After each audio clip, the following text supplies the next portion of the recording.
Like the craziness surrounding Starfield is very similar to what I remember about No Man's Sky. Like, look at this. So this is a video. This is a video from back in 2015. Okay, so this is E3 2015, June 18th, 2015. These guys were talking about No Man's Sky. And from what I recall, there's one guy in this group that's like, I don't get it. I don't know what I'm supposed to do. I don't get what the hook is. Like, I just don't get it. So I imagine you two guys like detectives, okay, and you're going down to E3. You'll notice we're standing for this one. We're pumped because we need information about this. Yes. You know, it's just like, okay, we're excited about this game, but I'm nervous about this, or like, oh, you know, we're not excited about it, but I want to hear good news. I need a hook. I need the thing of No Man's Sky. I need to know, okay, we're getting to the center of the galaxy, great, but what am I doing? I'm going to a planet and I'm just smelling flowers and then I fly somewhere else? What is happening in this game? Yeah, spend more. Fantastic question. Very simple, right? What do you do? What's the hook? What's the loop?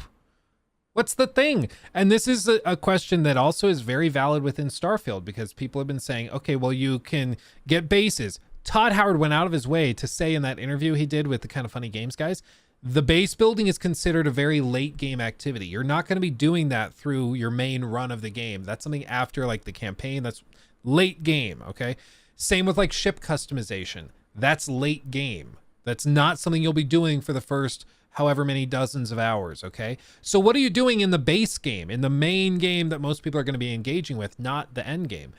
You're going to be completing some quests and missions with people. Okay. Well, what does that look like? Are you traveling to planets and then just going to an outpost and clearing it and then flying away? Like, what's the loop? What's the loop? You know, that's the question. What's the elevator pitch? Exactly. And that's something I just don't see many people even thinking of or question. Oh, I can move this? What the that's a thing? Dude, I had no idea you could just move the subtitles around. That's great. Wow. Okay. You learn something new every day. So this is a very, very valid question, is my point. Sean Murray would not like you.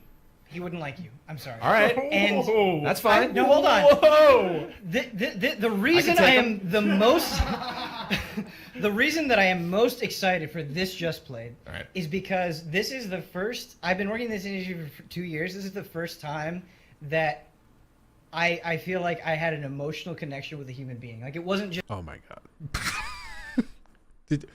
Okay, hold on. Okay. That's one of the most pathetic things I've ever heard in my entire life. Hold on. I want to rewind it because I think I might have misheard it. But there's no way he just said what he just said. Okay, just be clear. He's talking about the presentation Sean Murray gave on stage about No Man's Sky. Is because this is the first, I've been working in this industry for 2 years. This is the first time that... Dude, his voice is cracking. He's like getting emotional. Just talking about No Man's Sky, a game that hasn't launched yet. I feel like I had an emotional connection with a human being. Like, it wasn't just, hey, your game is cool. No, you said something that made me reflect on what it means to be alive, basically. What about For Honor? For Honor was different. It was like the game impressed me, but it was like, no, your vision, you going after your dreams, and the way that you said it, and the emotion with which you said it, really got to me. So there was a woman. I'm gonna jump. Oh God! Even these guys are like, bro, you good, bro? Do you need a hug? He said, I've worked in this industry for 2 years, and it's the first time I felt like a human connection. What on earth? Jesus Christ! Like this is another level of hyping copium, but this is the same thing I've seen with like Armored Core fanboys, just being real, and also the Starfield type, like hardcore fans, where they just get like, it's not a critical evaluation of X of the game. It is an emotional thing. They tie something in their deepest, darkest corners of their minds and hearts into this game that hasn't even launched yet.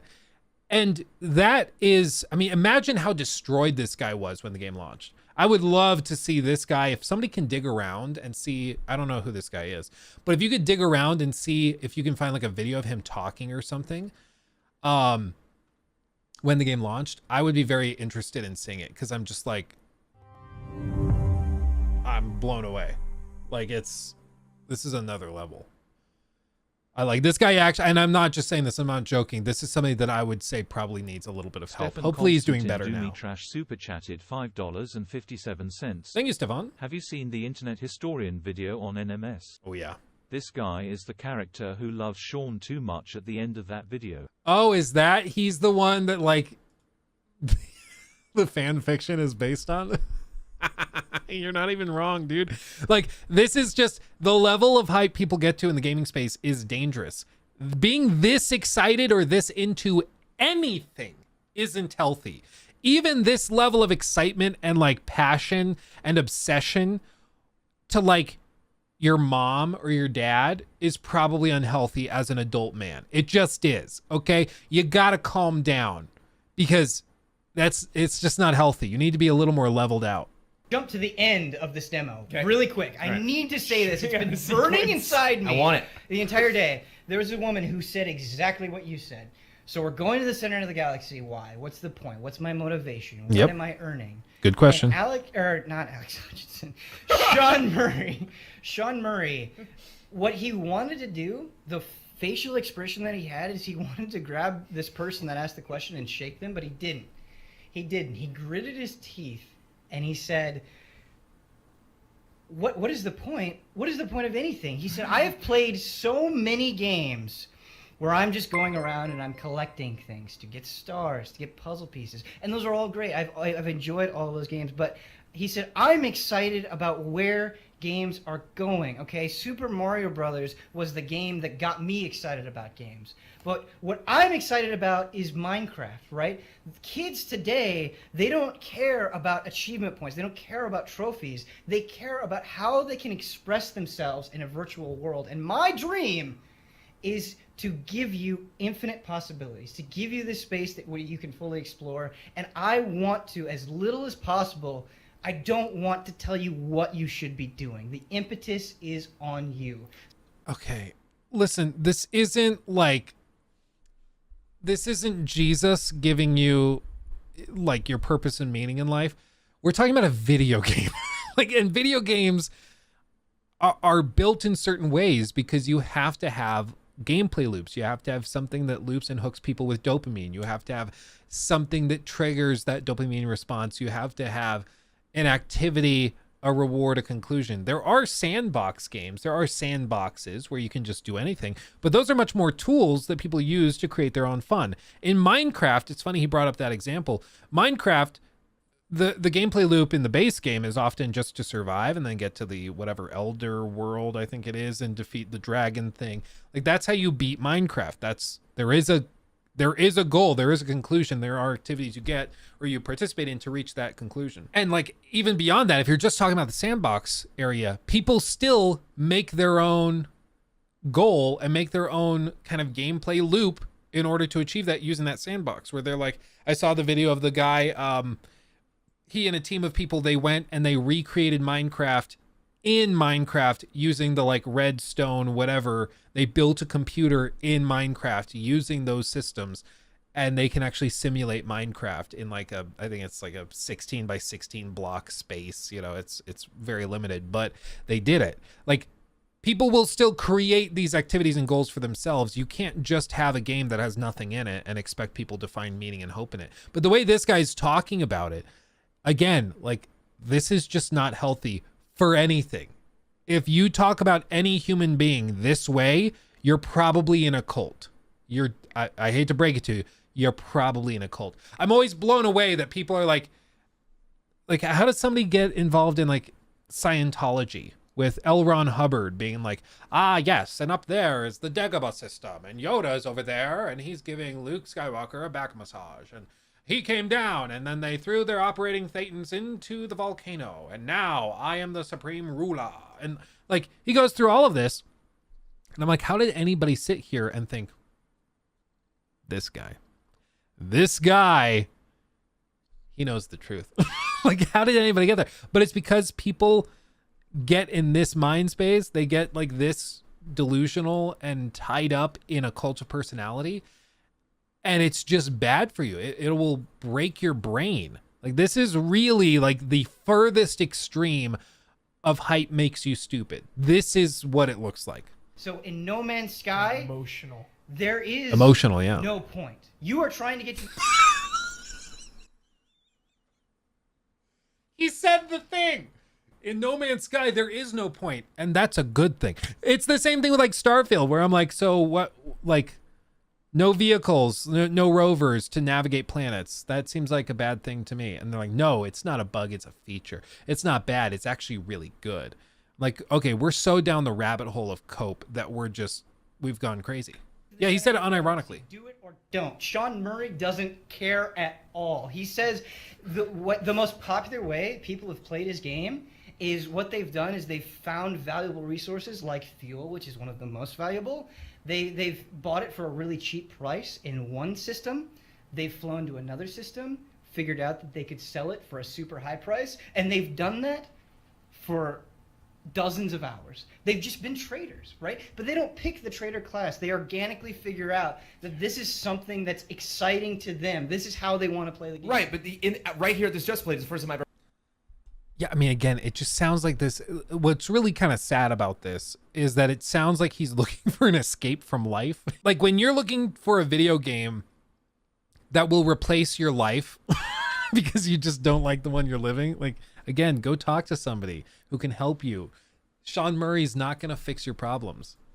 In one system, they've flown to another system, figured out that they could sell it for a super high price, and they've done that for dozens of hours. They've just been traders, right? But they don't pick the trader class. They organically figure out that this is something that's exciting to them. This is how they want to play the game. Right, but right here, this Just Played is the first time I've ever heard the word trading. Like, you can trade. Yeah, there's great, there's classes in it. There's no classes. It's Okay. just those people. That's what they Can you became. be a monster? Who are you hunter? trading with? Can you go to different planets and like hunt Yes, monsters yeah. and get their you skins? Can, and sell them? you can be okay. So Okay, here was something Here we that go. shocked me about No Man's Sky. Okay, so he's running around and there's this creature. It kind of looks like a ram, but it's purple. That's the best way I can describe it. I'm Purple sorry. ram, okay. And he has his laser gun, which he can use to mine, but he can also use to shoot things. He shot the purple ram. Okay, all of a sudden, there's a wanted level. I'm not kidding. That's what he called it, a wanted level. Space police came. And they started. Because you can't kill that rhino. Right. Yeah. And they started attacking him. Yeah. And then he shot back, and then their wanted level increased. And then this battle cruiser came in and was like, "No, you can't do that here." And he was so cagey about getting into the specifics. So again, speculation. But what it seemed like, and what Sean Murray implied, is that you don't know what you will encounter on different planets. And I felt for him, and I knew why he was so frustrated about answering what is the point, because he legitimately, every single time he went to a new planet, he said, I don't know what's going to be here. There might be a police force that will come and reprimand you for doing these things. There might not be. He's thinking exactly what I'm thinking. I'm like, when I deal with these fanboys, it's just there is no talking to you. Like, there is no sense to be made from this. He's so far down the rabbit hole. There is nothing you can say. It's like, we had a really honest, genuine question on the Discord yesterday that I responded to. And I love your Discord messages. I'm always blown away. People will write these like extremely well thought out and thorough messages that are thought provoking. And I'm always humbled that anybody would spend that time. But this guy, he left a message that was explaining why he, for one, didn't think that and you guys can go to the Discord. You can read the message and read my replies to it. But he was saying that he was kind of frustrated, or he didn't think it was a big deal that like lack of in-atmosphere flight was going to be there. He just was like, I don't see it as a big deal. He explained the rovers and stuff wasn't that crucial because rovers would have been driving pretty slowly because gravity on planets might be higher, and also because they're going for more of a hard sci-fi instead of a soft sci-fi, so they wouldn't really have speeder bikes in the same way Star Wars might. So it's much more grounded as a sci-fi game than you might expect, so they can't just have that stuff. And so they're throwing out all of this stuff. And I was like, I read it all and I took it in, and I was like, I just think like this is, the popular term is coping, but it's special pleading is like the official name for it. It's making excuses for this thing that you wouldn't make for this other thing. You're making excuses for it because you want to reach a different conclusion than you should reach if you were just following the evidence where it guided you. Like with Starfield, there are a handful of design decisions which are frankly just not very, they don't make sense. Maybe it'll all make sense when we get the game. Maybe it'll all click together, but they don't seem to make sense right now based on what we've been told. And even when Todd receives pushback on him, he gets cagey as well, just like our buddy Sean. He gets really cagey about it and doesn't want to answer clearly what is going on with it, which is really kind of strange. It's weird. But I think it's because he knows that it's less than ideal. And the only reason that that's like that is because they couldn't get it working with their tech and with everything else they're doing. So they had to cut it from the game. That seems what it is to me. So it's just special pleading. And frankly, when you find yourself special pleading about something that you admit is less than ideal and is not good, I think there's some reflection that needs to happen. Otherwise, you become, again, prone and very vulnerable to extreme, devastating heartbreak when it doesn't live up to every hope and dream that you have. This guy, I mean, again, you heard him say, he hasn't said this, speculation, blah, blah, blah. But this game has like dominated this guy's thought process for months and months. He just said that he's worked in the industry for 2 years and it's the first time he felt a human connection. Like I'm shocked these guys are like still doing this. I would be tempted to just end the segment. I'm like, okay, dude, I think like we're going to have a sit down and a talk because I don't think you need to be on camera right now. Like, Jesus Christ. What does that even mean? I don't know. Basically, it seems like he has like a mad man crush on Todd Murray or Sean Murray. It's not Todd. Freudian slip right there. Sean Murray. And he just can't get enough of it. So he's tied up like a lot of his passion and love into Sean Howard. Exactly. Oh man. Again, code of the salesman, never talk about the bad things of your product, only the good things. Exactly. And this is why I feel like a crazy person, because we're looking at Starfield and all of the fans and the sycophants are just reiterating and regurgitating the talking points from Xbox marketing and from Bethesda marketing. And I'm like, guys, they're not your friends. They're trying to sell you a product.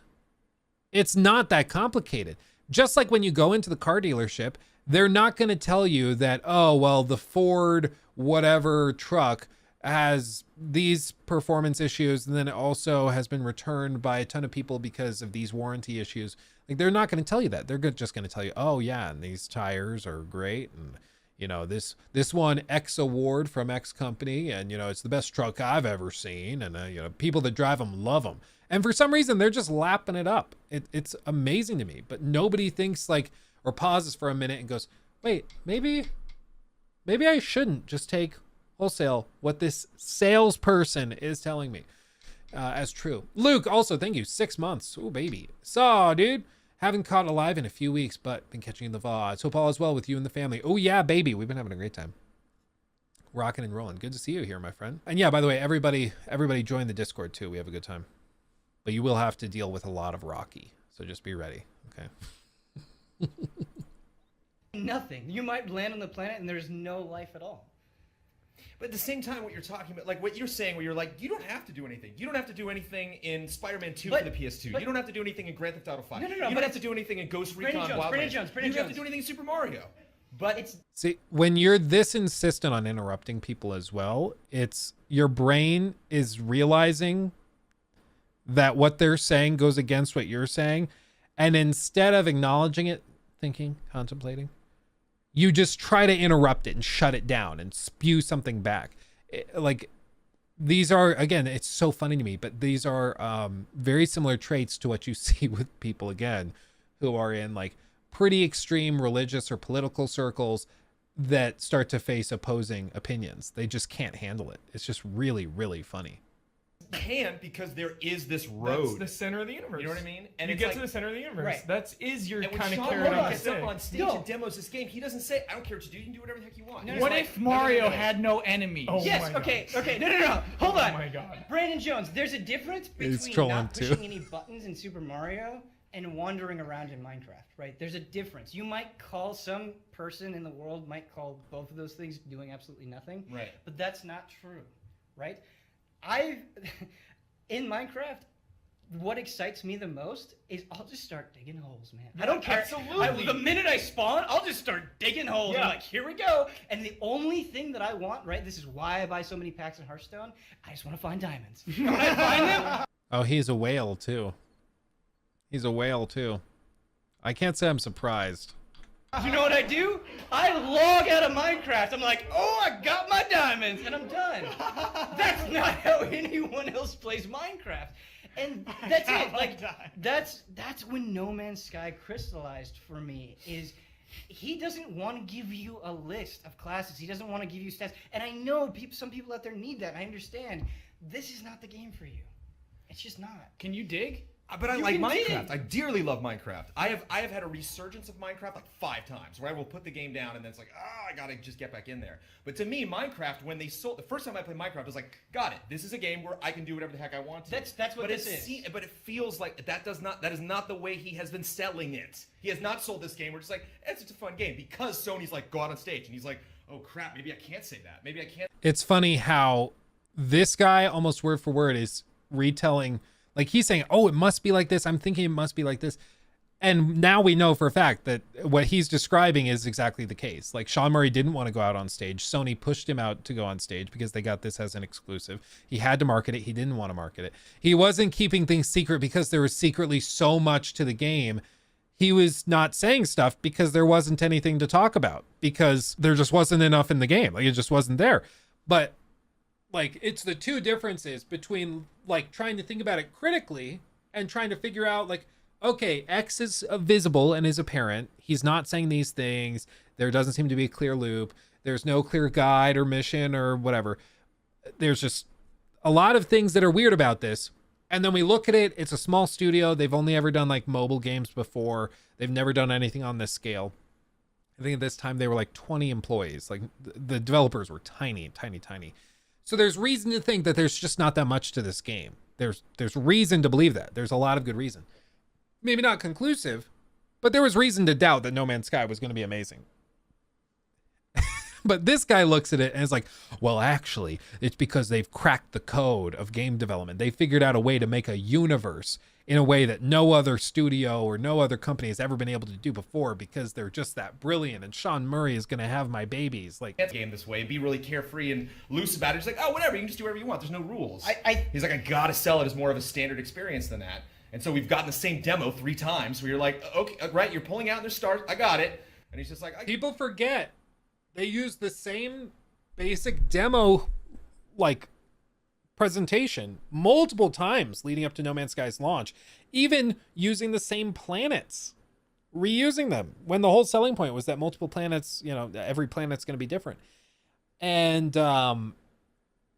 again, that's a huge red flag. But when you're hyped, people's blinders go up and they can't see it. I can go to this planet and like shoot stuff and stuff. And it just, here's the thing. You say you have infinite possibilities. Like, there's infinite things you can do. There's not. I don't think there's infinite. You can fly here, you can land, then you can take off again and go somewhere else and land. Yeah, he looks livid. He looks like, you know, if oh man. Okay, so one time this just brought like back such a crazy vivid memory. Oh my god, this is like, oh, this is taking me back. Okay, so when I was a kid, we went to like a pretty hardcore, well, we went to many hardcore churches, but one hardcore church, it was like a Presbyterian church. And this was one where literally, and I'm not joking, they would walk around with broomsticks. And on the end of the broomsticks, they had tennis balls cut. And then they put them on the end of the broomstick. And they would have ushers walking like down the aisles to look at people that were falling asleep during sermons. And then they would kind of nudge them from the aisle with the ball to wake them back up. Because these old people would come to church and they would just be like, lose it. Because one time, and I was a kid and I timed this, one time there was a prayer that they did that lasted like over half an hour. I think it was like 37 minutes or something, because I had just gotten the new little Casio digital watch for my birthday. And so I timed when the pastor started praying, and you're expected to have hands folded, head bowed like this, sitting in your chair for the whole time. You try to do that for 37 minutes and not fall asleep while being dead quiet. You're going to fall asleep. You just will. You just will. But one time at the Sunday school for that church, which I think was before the service. So we woke up extra early and, went in there. My class was taught, I don't remember the guy's name, but it was like a pretty big dude, probably like 450 pounds at like 5'10", like a big dude. I just remember he was like balding. He had the horseshoe, kind of like a salt and pepper beard, kind of cut a little shorter. And this guy like took this so seriously, and he was just kind of mean because he took it so seriously. He's like, if you don't take it seriously, then you're going to go to hell. You need to take this seriously. So like one time, this is not what I'm referring to directly, but like one time, for example, I had to memorize like 10 verses of some passage of the Bible as part of my homework for it. And I showed up and I got through like 9 verses. I couldn't remember the last one or the first one, whatever it was. And he like yelled at me, this little like 7-year-old Luke, like a tiny Luke. He like yelled at me full volume in front of all of the other kids. And like, then he called my dad in and like yelled at my dad saying that he wasn't raising me properly for all this. It was like a pretty scarring experience. I don't know what happened to that guy, but he can eat my ass. Clearly there's no such love or no such hate as Christian love, as the saying goes. But in that same class, one time another kid had come, and I think his grandma had brought him or something like that. Maybe it was like a divorced family and the dad had him for the weekend, brought him to church or something. But he wasn't a regular in the Sunday school class. But he came into the Sunday school class, and this was what we would call a worldly kid. Okay. He had like the Justin Bieber haircut. He didn't wear nice clothes to church. He was wearing like a t-shirt and a hoodie. We could tell this guy, man, was a man of Satan, this little 7-8-year-old boy. And like at one point, the Sunday school teacher was trying to like say some lesson. I think he asked us like what movies we had seen recently or something, just a small talk at the start of the Sunday school session. And this kid mentioned that he had seen one of the new Star Wars movies that had come out around that time. It was like, I think the prequels, maybe episode 2 or episode 3. It was one of those, maybe 3, because I think that was like 2005, so that'd probably line up. But that was considered like not a good Christian movie. So this kid starts describing it, and he's like, yeah, and that was really cool because Anakin jumps up and gets his legs cut off, and he's describing like a pretty intense moment in the movie. And the guy, the Sunday school teacher's face was this. It was, how dare you? You come into my space and you start discussing the work of the devil in my space. How dare you? And like, he was trying to be on his best behavior. He was trying to keep it together. But I still remember the Sunday school teacher's face just boiling, where he was like, there is a wolf among my sheep. It was that kind of level of, if you were not a child, I would strangle you. Like, that's the vibe that this Sunday school teacher gave. And that's the exact same face I see here, where the game, No Man's Sky, is his Sunday school class. It's his sheep. And this guy coming in and not agreeing with everything he's saying is the wolf coming in to kill the flock. How dare you? I'm going to, like, I've not seen this face on somebody since like Ted Bundy was looking at a co-ed victim of his. Like, this is something crazy. There's craziness in these eyes. I retract that. That's too far, but still, you get what I mean. This is a scary face. Can step out. You can and say shoot that about things, any game. But if GTA, you get in the car, right? you And shoot you have an someone. inventory, and objects go in, and then you can take them other places. That's like 8 possibilities. There are variants of how right? There are variants of how those possibilities play out. There's like if I shoot things, I don't know if guys are going to show up, but I still just shot something and waited. You know, it's like in Minecraft, I can build a ladder, I can build a torch, I can build that ladder down to a train track. But it's new planets, I can get in a train and it's track. new life. He's trolling too. I don't think he's being serious because he keeps saying this and then he looks at him. So I think he's like trolling and trying to hype him up a little bit. Oh, but Spaceships. You and build new shit. spaceships. Yeah, Just I show need me building a resources. spaceship. He's telling you build Yes. spaceships. You But you're can going out on absolutely stage for the 4th demo of No Man's Sky, and you're not going to build a spaceship. You're going to It's do an the pull-out. experience. He can't show you 30 minutes. Honestly, I think you're right. And there was an anguish that I saw in Sean Murray that I wish you could have been there to see. there was an anguish. An anguish. Like, this is not the language of somebody that's a journalist trying to fairly evaluate this. Like, this is why nobody takes gaming journalists seriously. Is because, like, when you're this emotionally attached to something, you're not thinking critically, and there's not much we can get from you. I felt the same way as you. And even as he was doing the gameplay demonstration, I was like, this looks a lot like the trailers. When are we going to see new things? But what? So there was a seed where he was thinking the same thing. He was like, we haven't seen anything other than this. I would hope to see more. Sense that I got is that man would rather die than show you what is out there to discover. And the thing is, I'm Dude, this guy's a gold mine. Is he? Okay, does anybody know who this is? Easy Allies. Yeah, this is him. He was active through 2022.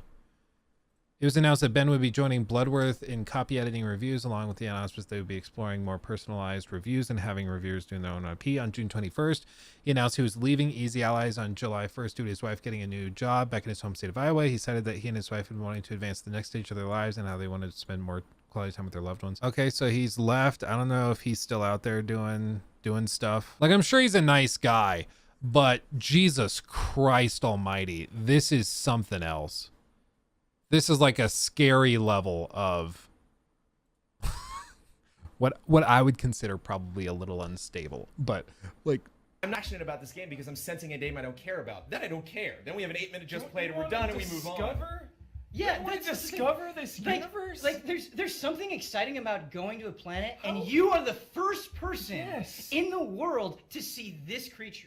Right? Maybe you can't, build a ladder out of it. Okay, Brendan Jones, I can't make a ladder out of this little bug that I found. Yeah. Sorry. Yeah. But I was the first person to do it. That's a story that I could come in and I could say, you've never seen this planet. You will never see this planet because it's so huge. And I saw it, and I get to describe it to you. That's what exploration is. That's what adventure the is. hell knows what is going to be in the center of the universe? That you say there's no point. How many of us in this room are even going to make it to the center of the universe? Right. And what the hell is there? I'm making if it. you manage I'm gonna to be get there. So you know what? I'm gonna be there. Dude, they're all trolling him and he doesn't get it. He doesn't see it. Credits. You It's the can end have credits. your ladders. We're better off He without says, them. "Thank you for playing." But the point being, There's you a know, knock at Ian your just door. Said, Yeah. He just said you can build a ship, but dude, never like how do you literally? Is Yeah, it like a currency thing where like if you want to upgrade your ship, you need 400 things. But that's the, like, so I get 400 things and then I just buy it. Look, oh, it overheated. The brain overheated. Watch, he like starts to try to form a sentence and then it overheats and he has to calm down.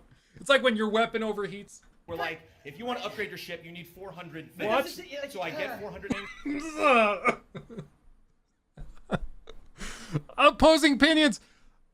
Ah, it burns. It's just. Oh my God, I'm so glad we watched this. This is amazing. Oh man. Yeah, I would love to interview this guy, but it sounds like he's just retired. He's just not doing games journalist stuff. I mean, if he was this level of crazy hyped for No Man's Sky, I'm sure he's gotten this level of hype for a lot of other stuff. And frankly, I would not be surprised if he also got dunked on in other stuff as well. But I mean, this is fun. Like like I said, I would have this guy on the podcast. I'd have him in a main channel video just because he's like a meme factory. He's so funny. I'm starting to question whether he's being serious, but I think he is.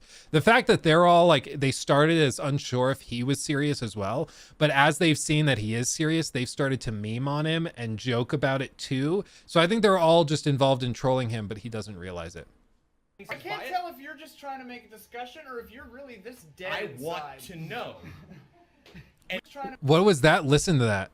want to upgrade your ship, you need 400 things. But that's the thing, like, so I get 400 things, All and right, then I I just buy can't it? tell if you're just trying to make a discussion or if you're really this dead I inside. want to know. See, I can't tell if you want a discussion or if you're just this dead inside. Somebody says from off camera.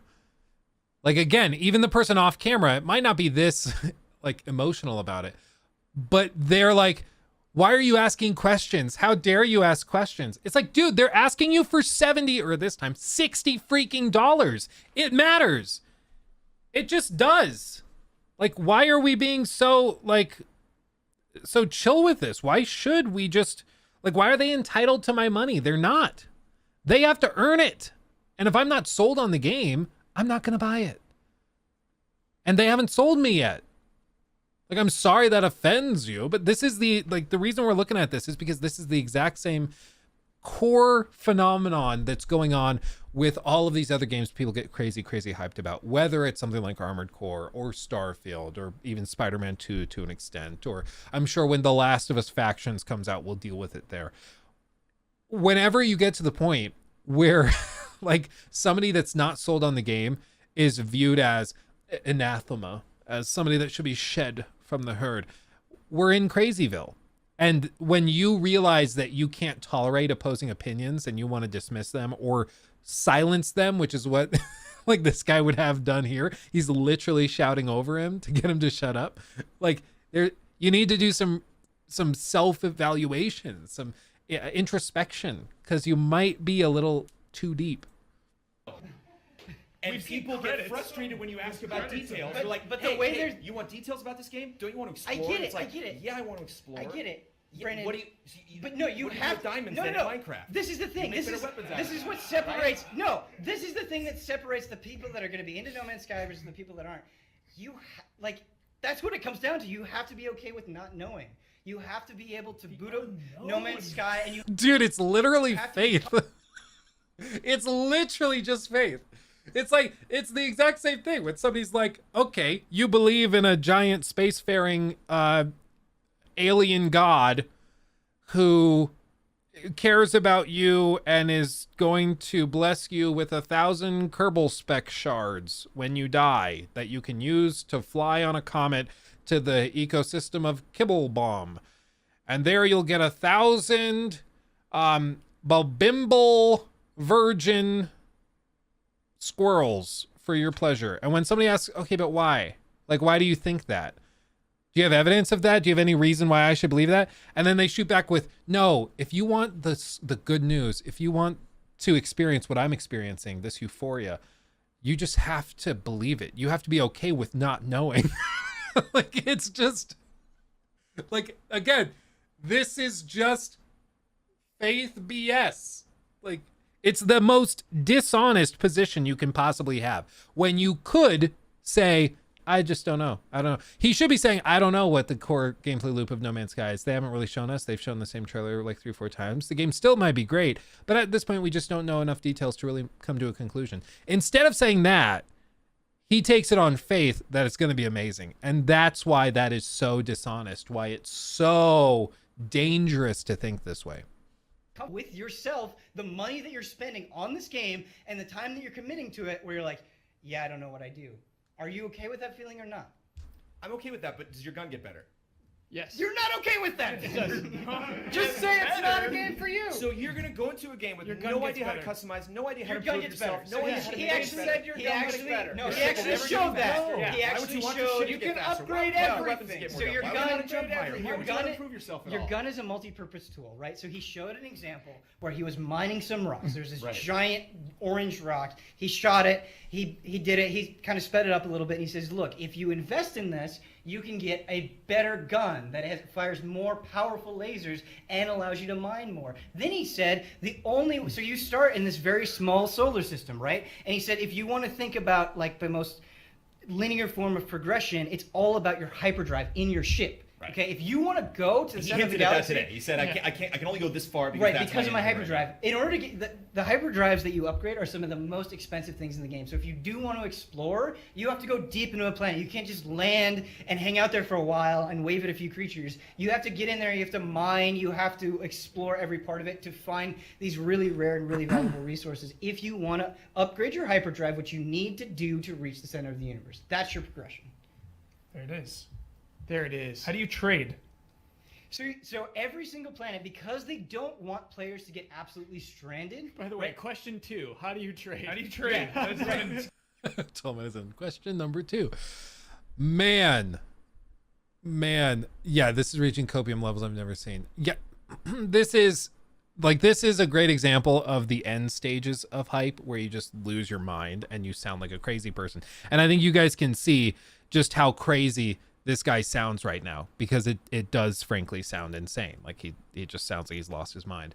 But this is very easy to fall into if you're not careful. Like this is very easy to fall into. So what a joyous video. That is so much better than I could have expected. The comments are great too. This video is the perfect demonstration of the difference between a journalist and somebody who thinks they are a journalist. Yeah, Brandon was so goddamn right. Yeah, for real. I don't understand why they couldn't see Brandon's logic. His questions are perfectly reasonable. The Minecraft comparison is a good one. In Minecraft, you start with nothing and you have to do anything, and you don't have to do anything. You can just explore the world. It has a progression system where you can collect basic resources, which can be used for building and crafting better tools needed to collect better resources and so on, or to make the enhancements to yourself. All he wanted to know was if No Man's Sky had a progression system and how it worked. Yeah, but Jesus Christ, he says anything and they explode. They lose their minds. They lost their minds. Jeez. This is a startling expose on what rational, interrogative people experience when thrust into the madness of the hive mind. You would think that he's speaking another language. Dude, for real. This is the greatest game ever made. 13-15. Like, seriously, Ian, Ben, Huber, and Kyle all bought way too much into this game. Brandon at least had a reasonable amount of skepticism that they berated him for it. You're sitting in your house at 2 a.m, hanging out. You've been playing No Man's Sky for 3 months. All of a sudden, you see another person. That would be so scary. It is not So exciting for terrifying. me as a video game journalist to not get answers about a game. That's not exciting. What Mystery. Mystery! What do you hate about mystery? How do you upgrade your ship? What do you hate about mystery? Dude, these guys claim to be journalists. Remember that. Imagine if you got like a reporter who goes in and does like an expose on I don't know, like Biden's mental health condition as a senile old man. And they just don't tell the journalist anything about his mental health, and the doctor's like, I have the medical report, but I'm not going to share it. And then the journalist comes back, writes their op-ed in the New York Times, and is like, but I like mystery. So we'll just have to trust that the doctor is okay with it. Nobody would be okay with that, because that's not journalism. That's craziness. That's something else. That's pretty far down the rabbit hole. Like, Jesus Christ. Have a little goddamn faith, Arthur. Yeah, for real. For real. He took my thing.